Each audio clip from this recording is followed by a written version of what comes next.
when the CEO screamed that her new security guard had lost his mind. Finn didn't argue. He turned the key, sealed the reinforced door, and braced his shoulders against it. Alexandra pounded from inside, furious, threatening to fire him. The floor shivered.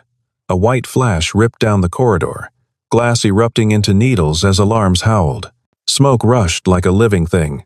She choked out the words, "How did you know?" He whispered through the roar. "Because I've survived this exact pattern before." The rain came down hard that Tuesday morning at Hale Dynamics Tower, streaking the marble lobby in silver lines. The revolving doors spun steadily, admitting a stream of employees clutching travel mugs and folded umbrellas. Beyond the security desk, glass elevators climbed the building's spine like synchronized pendulums. Finn Carter stood near the rear entrance, one hand resting lightly on his radio, his eyes tracking the basement loading dock through the monitor array. A white electric delivery van sat parked just outside the striped zone, angled slightly wrong. He made a mental note. File it away. Maybe nothing. Maybe everything. He wore a navy polo shirt beneath his security jacket, his access badge clipped precisely to his chest pocket. His colleagues called him quiet. They meant withdrawn. Finn counted rhythms in his head, a habit from his explosive ordnance disposal days, when timing meant the difference between walking away and never walking again. Count the elevator cycles, count the camera sweeps, count the seconds between breaths when the ringing in his ears started up. The ringing always came back when frequencies hummed wrong. His phone buzzed. Audrey's face filled the screen, her gap-toothed grin bright against the dim school hallway behind her. "Dad, remember what we talked about? Scientific method. Observe, hypothesize, test." She held up a homemade circuit board, wires taped in careful rows. "I remember, sweetheart. Lunch is in your bag. The blue one. Already found it. Love you." She ended the call before he could answer. Observe, hypothesize, test. His daughter had no idea how much that phrase kept him grounded. Kept him here. Gave him a reason to clock in every morning, instead of disappearing into the static of his own head. On the 50th floor, Alexandra Hale signed the pre-contract with steady hands, her assistant sliding the pages across the glass desk in silence. The Department of Defense deal would position Hale Dynamics as the primary vendor for industrial sensor security systems, 12 buildings across 3 continents. Her father had built this company on data and predictability. She intended to expand it the same way. No drama, no gut feelings, just clean spreadsheets and reliable timelines. Her father, William Hale, sat in the adjoining office, his hands trembling slightly as he reached for his coffee. His health had been failing for months. He'd told her once, during a rare moment of candor, that security was a cost, not an asset. Something you paid for and hoped never to use. Alexandra disagreed, but she'd never said so aloud. Disagreeing with William Hale was like arguing with a glacier. You could shout all you wanted. The ice didn't move. Downstairs, in the maintenance corridor, a man in a ball cap adjusted the metal briefcase at his feet. His access badge showed a contractor logo, freshly printed. The name read, Eric Brennan, HVAC Specialist. No one had bothered to check if Eric Brennan actually existed. The badge's UID chip had been cloned from an old credential, deactivated 6 months ago, belonging to someone the company had tried very hard to forget. Clinton Zane. Finn caught sight of the maintenance worker on the 40th floor feed.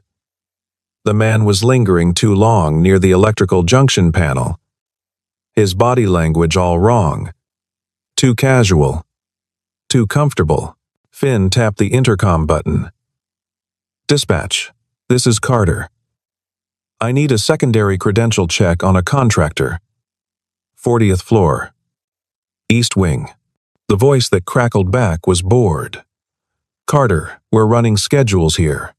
Unless you've got a verified threat, I don't have time for paranoia drills. Camera 42's been flickering for 3 days. Moisture doesn't cause that pattern. Someone's tampered with it. Noted. Maintenance is aware. Do your job.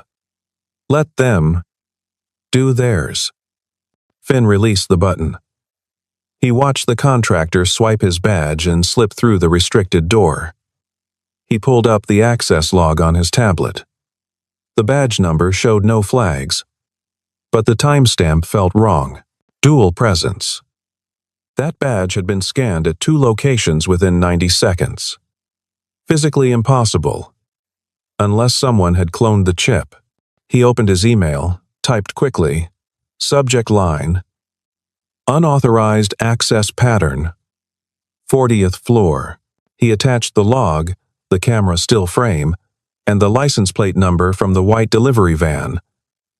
Sent it to his supervisor, the building manager, and his own personal account, time-stamped, documented. Later, that email would be the thread that unraveled everything. Alexandra strode past him on her way to the executive elevator, heels clicking on the polished floor. She glanced at him. Your job is access control, Mr. Carter. Not investigative speculation. He didn't argue. She disappeared into the elevator. The doors closed with a soft chime. Finn pulled up the monitoring software on his tablet, isolating the 40th floor feed. There. A faint, repeating pulse in the frequency spectrum. 1 point. 2 seconds. Perfectly rhythmic. He'd seen that signature before. A beacon. A trigger device. The kind that responded to radio frequency commands. His pulse kicked up. The ringing in his ears started, low and insistent. He called the main emergency line. This is Carter, ground security. I need a fire suppression system check. Full diagnostic. The operator sighed. We ran diagnostics yesterday, Carter. Everything's green. Run it again. It's green. Drop it. But Finn had already pulled up the suppression panel data. The sprinkler system on floors 49 and 50 had been manually overridden. Disabled. Not by scheduled maintenance.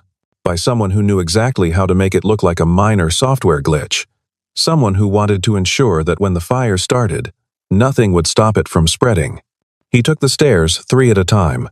His radio crackled. Carter, what's your 20? You're off post. He didn't answer. His legs burned. His breath came short. Operation Kestrel. The fire base in the desert. The beacon signal hidden in the electrical panel.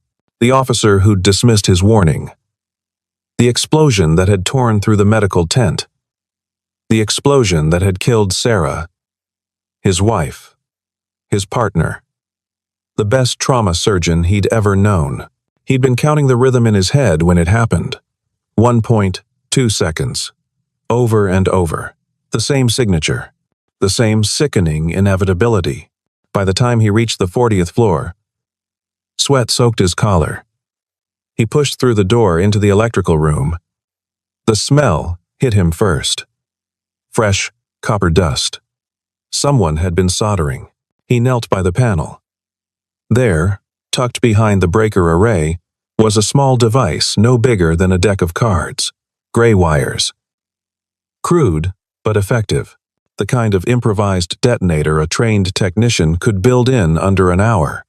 The kind Clinton Zane used to build before Hale Dynamics had fired him for insubordination and sent him packing with a legal gag order. Finn photographed it, sent the image. Then he ran. Alexandra was in her final contract review. Her legal team assembled on the video call when Finn reached the 50th floor. Her assistant blocked him. She's in conference. You can't just move. The authority in his voice surprised them both. The assistant stepped aside. Finn pushed through the outer office, grabbed the emergency override key from the wall panel, and unlocked the CEO's door from the outside. Alexandra looked up, furious. What do you think you're... He stepped inside, slammed the door, and turned the key. The magnetic locks engaged with a heavy clunk. Get away from the windows. 4 steps back. Now. You just locked me in. You just committed. The building shook. The sound came a split second later, a deep, tearing roar that climbed from the floors below, rattling the walls and ceiling. The conference call screen went black. The lights flickered.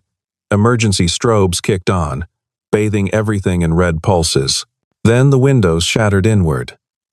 Not from the blast itself, but from the shock wave that raced up the elevator shafts and stairwells. A wall of superheated air that turned glass into shrapnel. Finn threw himself forward, pulling Alexandra down behind the desk. The air pressure slammed against the door, bowing it inward. He braced his shoulder against it, his boots skidding on the polished floor. Smoke poured through the ventilation grates, thick and chemical-smelling. The sprinklers should have activated. They didn't, because someone had made sure they wouldn't. Alexandra's breath came in short gasps. Her hands shook. She stared at him, eyes wide. "How did you know?" He didn't answer right away. His ears rang. His pulse hammered in his throat. He could still see Sarah's face, dust-covered and pale, her eyes open and empty in the wreckage of the medical tent. He blinked hard. "Because I didn't listen last time, and it cost me everything." "Who were you talking about?" "My wife. She died in an explosion. I saw the same signal pattern. I reported it. No one believed me." He pulled off his jacket, pressed it against the gap under the door where smoke was curling through. "You're not dying today. I'm done losing people." She stared at him for a long moment. Then she nodded. "What do? We get out." But not the way they expect. He crossed to the server room access door, hidden behind a false panel in the wall. Few people knew it existed. It led to an older maintenance shaft, a relic from the building's original construction. He forced the lock with the emergency override tool, and the panel swung open, revealing a narrow ladder descending into darkness. He pulled 2 half-face respirators from the emergency cabinet. "These aren't rated for heavy smoke, but they'll buy us time." Alexandra took hers, fitting it over her nose and mouth. Her hands were steadier now. Fear had a way of sharpening people, or breaking them. She was the kind who sharpened. They descended. Finn counted the rungs. 1, 2, 3. Audrey's voice in his head. Observe, hypothesize, test. The scientific method. A framework to keep panic at bay. He could hear Alexandra counting 2, under her breath, learning his rhythm, trusting it. At the 47th floor landing, the shaft opened into a service corridor. Smoke hung low, but the air was clearer. Finn led them through a maze of ducts and piping, his memory of the building's layout perfect. He'd studied every blueprint during his first week. Another habit from EOD. Know every exit. Every choke point. Every place where the world could collapse on you. They emerged into a stairwell. The emergency lighting cast everything in harsh shadow. Below, they could hear voices, shouting, footsteps. The building was evacuating. Above, fire alarms wailed. Finn pushed open the door to the main lobby level. Media vans were already pulling up outside. Cameras trained on the smoke, pouring from the shattered windows. Paramedics moved through the crowd. Someone grabbed his arm, tried to pull him toward the triage area. He shook them off. "I'm fine. Check her." A paramedic led Alexandra toward an ambulance. She looked back at him, something unreadable in her expression. Not gratitude. Not yet. Something closer to recognition, like she'd finally seen him for the first time. Then the police arrived. And shortly after, the FBI. Special Agent Monica Reeves approached Finn, her badge clipped to her belt. Her expression, neutral. "Mr. Carter, we need to talk about how you knew to lock that door. I saw the device. I reported it. Check the logs. We will. But right now, the footage shows you sealing the CEO inside her office minutes before the explosion. That's an interesting coincidence. Finn's jaw tightened. It's called doing my job. Or it's called being in the right place at the right time, because you knew exactly when and where to be. She gestured to a waiting vehicle. Let's continue this downtown. He didn't resist. Resistance looked like guilt.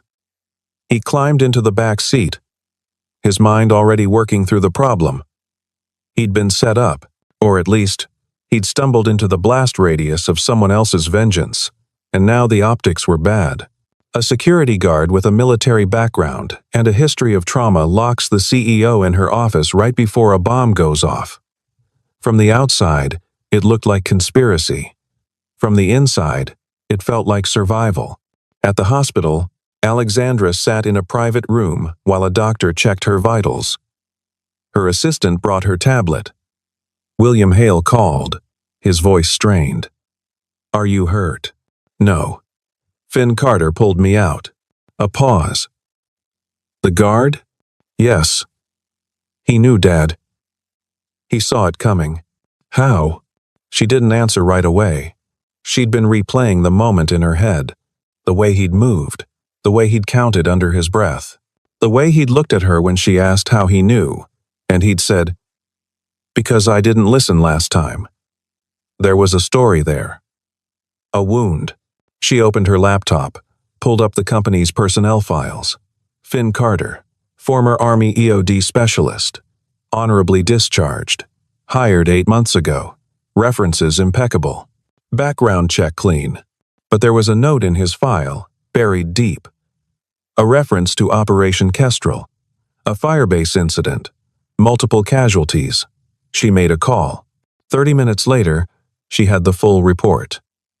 Finn Carter had been the lead technician on an EOD team operating in a forward position. He'd identified a pattern in radio frequencies near the base perimeter. He'd reported it. The commanding officer had dismissed it as interference. 2 days later, a remotely triggered device had detonated in the medical tent. 4 dead, including Dr. Sarah Carter, trauma surgeon and Finn's wife. The subsequent investigation had cleared Finn of all wrongdoing and quietly reprimanded the officer who'd ignored the warning. Finn had resigned his commission 6 months later. Alexandra closed the file. Her father's voice echoed in her head. Security is a cost, not an asset. But Finn hadn't seen it that way. He'd seen it as a responsibility, a debt he couldn't stop paying. She picked up her phone and called the FBI. This is Alexandra Hale. I need to speak to whoever's interviewing Finn Carter. Now, the access logs told the story. Finn walked the agents through it step by step. The white van, the cloned badge, the beacon frequency, the disabled sprinklers, the email he'd sent with timestamps proving he'd flagged the anomalies before the explosion. Agent Reeves cross-referenced the data. The badge UID matched a credential that had been deactivated 6 months ago, belonging to Clinton Zane, former senior technician at Hale Dynamics, terminated for gross insubordination and suspected industrial espionage. Where's Zane now? Reeves asked. I don't know, but he's got a signature, a technical fingerprint, gray wiring, epoxy seals, copper dust residue. It's all over that 40th floor panel. Reeves pulled the crime scene photos. She zoomed in on the detonator. You're right. This matches his prior work. We've got samples from a case 3 years ago. Same components. Same build style. He's not done, Finn said. The explosion was loud, but it wasn't fatal. It was a message. Or a distraction. From what? I don't know yet. But he didn't go through all this just to blow out some windows. There's a second phase. There always is. Back at the tower, forensic teams swept the building. They found the secondary device in a storage unit near the loading dock, a larger charge set on a timer designed to go off during the evacuation. Finn's early warning had triggered the evacuation ahead of schedule. The device had been disarmed before it could detonate. Clinton Zane had planned a massacre. Finn had unwittingly derailed it. Alexandra stood in her father's office, looking out at the skyline. William sat in his chair, his hands folded. "You were right about Carter.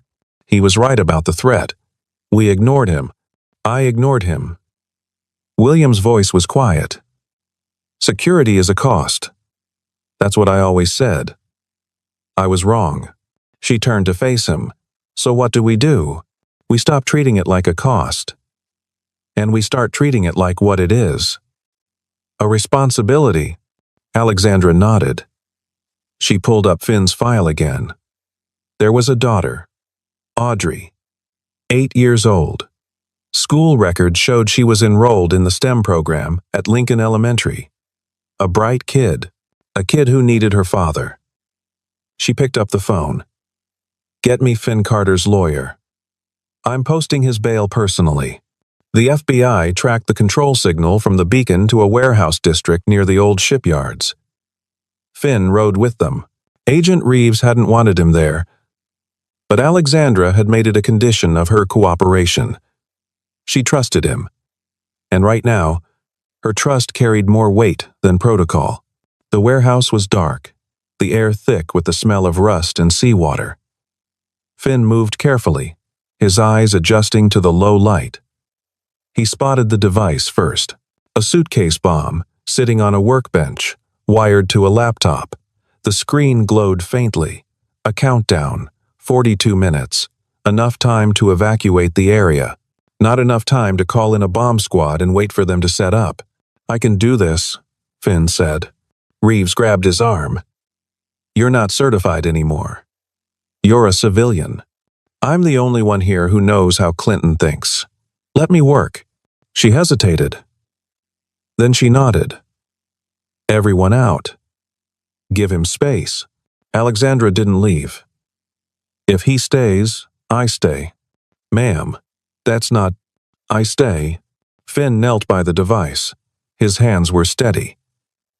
He'd done this 100 times before. The hard part wasn't the technical work. It was the silence, the way your mind wanted to fill the quiet with all the reasons you might fail. He counted instead. 1, 2, 3. Audrey's voice. Observe. Hypothesize. Test. He traced the wiring, identified the primary circuit. The anti-tamper switch. The backup trigger. Clinton had been thorough, but he'd also been predictable. His designs always followed the same logic. Redundancy over elegance. Finn cut the first wire. Nothing. Cut the second. The countdown paused. Then resumed. Faster. A failsafe. He swore under his breath. He's locked it to a remote signal. If I cut power, it detonates. If I sever the antenna, it detonates. I need to reverse the signal. Make it think it's receiving a cancel command. Can you do that? Alexandra asked. If I had an RF attenuator and about 3 hours, yes. Right now? I have duct tape and a prayer. He pulled the antenna connector, exposing the coaxial cable. He stripped the insulation, carefully bending the shielding back to create a crude loop. A makeshift terminator. It wouldn't stop the signal, but it might confuse it long enough to buy him seconds. He reconnected it. The countdown slowed. 5 minutes. 4. 3. Behind them, Clinton Zane's voice crackled over a speaker. You always were good at this, Carter. But you can't save everyone. That's the lesson you never learned. Finn didn't respond. He focused on the circuit board. There.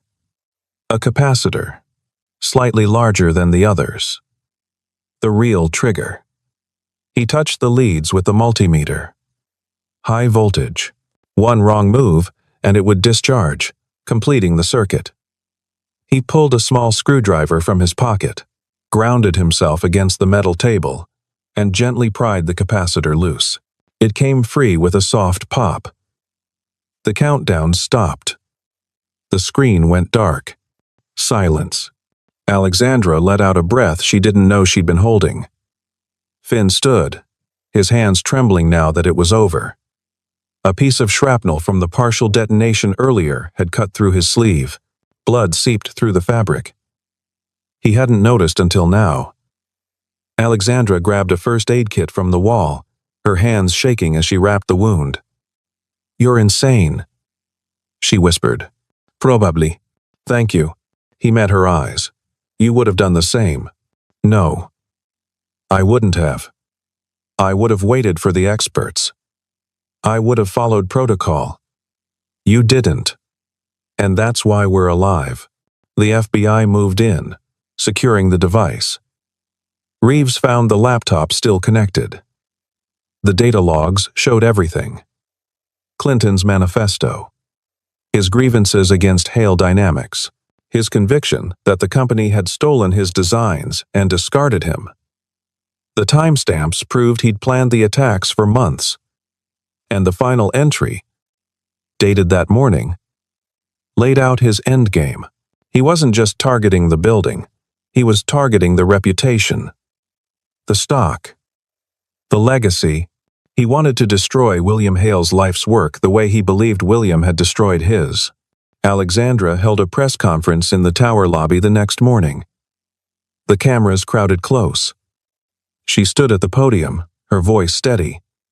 Yesterday, Hale Dynamics was attacked by a former employee, Clinton Zane, terminated 6 months ago for gross misconduct, orchestrated a coordinated bombing, intended to kill our staff, and destroy this company. He failed, and he failed because one man saw the pattern no one else did. Finn Carter, our head of security operations, identified the threat, acted decisively, and saved lives, including mine. We owe him everything.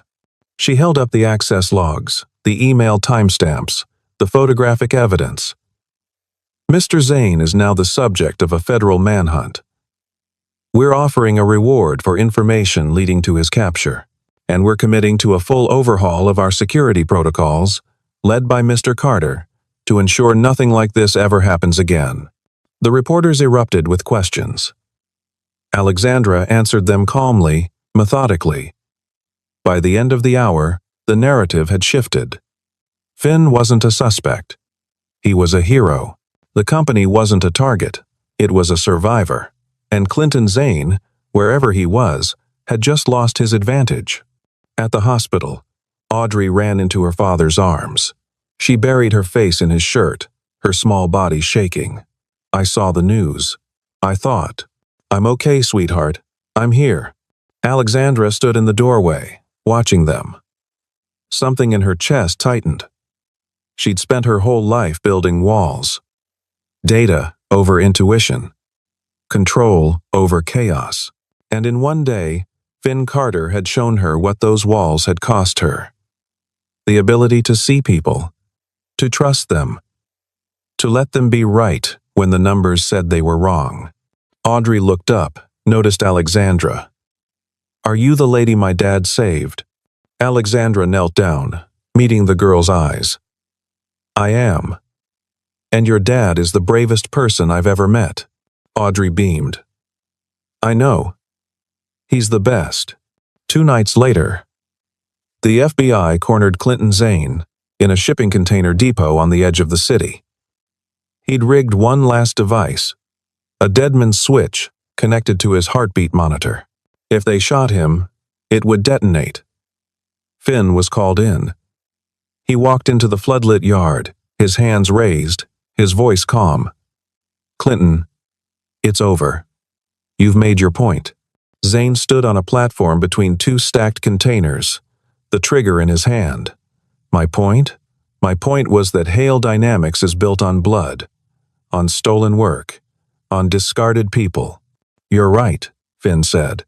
"The system failed you, but killing people won't fix it. It just makes you the monster they said you were." "I'm not the monster. They are. Then prove it. Put down the trigger. Let the truth come out in court. Let the world see what they did to you. Don't let them turn you into the villain. Clinton's hand shook. For a moment, Finn thought he'd drop it. Then he laughed, bitter and hollow. You think they'll listen? You think anyone cares? I care. Because I know what it's like to be ignored, to see the threat and have no one believe you. I lost my wife because someone didn't listen. Don't make more widows. Don't make more orphans. The trigger slipped from Clinton's fingers. The FBI moved in, securing him before he could change his mind. The device was disarmed within minutes. Zane was led away in handcuffs, his face blank. His fight finally gone. Finn stood in the rain, watching the flashing lights. Alexandra walked up beside him, holding an umbrella over both of them. You could have let them shoot him. I could have. But that's not the job. What is the job? Saving people. Even the ones who don't want to be saved. She smiled faintly. I'm starting to understand that. 3 weeks later, the tower reopened. New glass in the windows. New protocols in place. William Hale stood at a press conference, his voice stronger than it had been in months. Security is not a cost. It's an asset. It's a responsibility. And from today forward, Hale Dynamics will treat it as such. We're establishing the Hale Carter Foundation, dedicated to supporting veterans and security professionals transitioning to civilian life. And we're opening a STEM education center here in the lobby, free to all local students. Because the future belongs to people who observe, hypothesize, and test. People like Finn Carter's daughter, Audrey, who will cut the ribbon at our opening ceremony next month. Alexandra stood beside Finn on the rooftop, 2 paper coffee cups in her hands. She handed him one. I still don't know how to thank you properly. You don't need to. I did what I had to. That's what you always say. But it's more than that. You gave me something I'd lost. The ability to trust my instincts. To trust people. He smiled. Data gives you the picture. People give you the heartbeat. She laughed, soft and genuine. Is that a line you use often? First time. How'd it land? Better than expected. She turned to face him. I'd like to get to know that heartbeat. Slowly. If you're willing, Finn considered. Then he nodded. Slowly sounds good. Audrey ran up the stairs, breathless, holding a paper kite with tiny sensors attached to the frame. Dad, Miss Hale, I need help launching this. It's a wind speed experiment. They both moved to help. Finn holding the string while Alexandra steadied the spool. The kite lifted into the air. The line pulling taut, then slack, then taut again, learning the rhythm, trusting the wind. Audrey laughed, delighted, and Alexandra's hand brushed Finn's as they traded the string. A brief touch. Warm. Intentional. Before they left the rooftop, Alexandra handed Finn a new badge, Head of Strategic Security. And if you're free Friday night, there's a small concert in the lobby. Classical music. Audrey might like it. Finn looked at the badge, then at the coffee cup, still warm in his hand. Friday, I'll bring hot chocolate for Audrey, and an extra jacket, just in case. Alexandra smiled. Just in case. The kite hung in the sky above them, steady and sure, held aloft by invisible forces. Trust. Timing. And the quiet understanding that some things couldn't be measured. Only felt. Finn counted the beats in his head. 1, 2, 3. The rhythm steady. The fear gone. And for the first time in years, the silence didn't sound like loss. It sounded like possibility.